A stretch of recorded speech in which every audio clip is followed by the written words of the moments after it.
नमस्कार मंडळी. अभिनेत्री दीपाली सय्यद हे मराठी सिनेविश्वातील नावाजलेलं नाव आहे.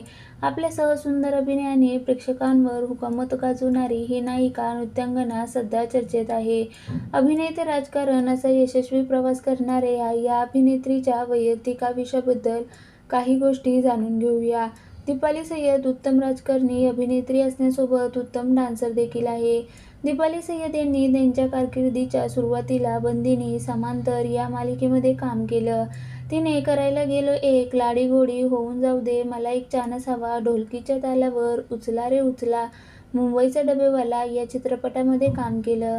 बिग बॉस मराठी 6 मध्ये सहभागी झाल्यानंतर सोशल मीडियावर दीपाली सय्यद यांच्या पतीची आणि मुलाची सध्या नेटकऱ्यांमध्ये चर्चा रंगत असल्याचं दिसून येते. त्यामुळे त्यांचा पती आणि मुलगा कोण आणि ते काय करतात हे जाणून घेऊया. मराठी इंडस्ट्रीत सक्रिय असताना दीपाली सय्यद यांनी राजकारणात एंट्री घेतली. कोणताही राजकीय पार्श्वभूमी नसताना त्यांनी या क्षेत्रात येण्याचा निर्णय घेतला. दीपाली सय्यदने 2014 मध्ये पहिल्यांदा आम आदमी पक्षातर्फे राजकारणात एंट्री घेतली. त्यानंतर त्यांनी 2019 मध्ये शिवसेनेत प्रवेश घेतला. सध्या त्या एकनाथ शिंदेच्या शिवसेनेमध्ये आहेत.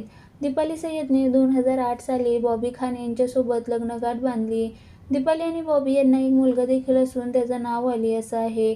दीपाली बऱ्याचदा सोशल मीडियावर त्यांचे पती आणि लेकासोबतचे फोटो, व्हिडिओ शेअर करताना पाहायला मिळतात. अली विदेशात शिक्षण पूर्ण करत आहे. तो फोटोग्राफी करतो. फोटोग्राफीची त्याला आवड असून त्याने अनेक दिग्गजांनी फोटोग्राफी देखील केली आहे.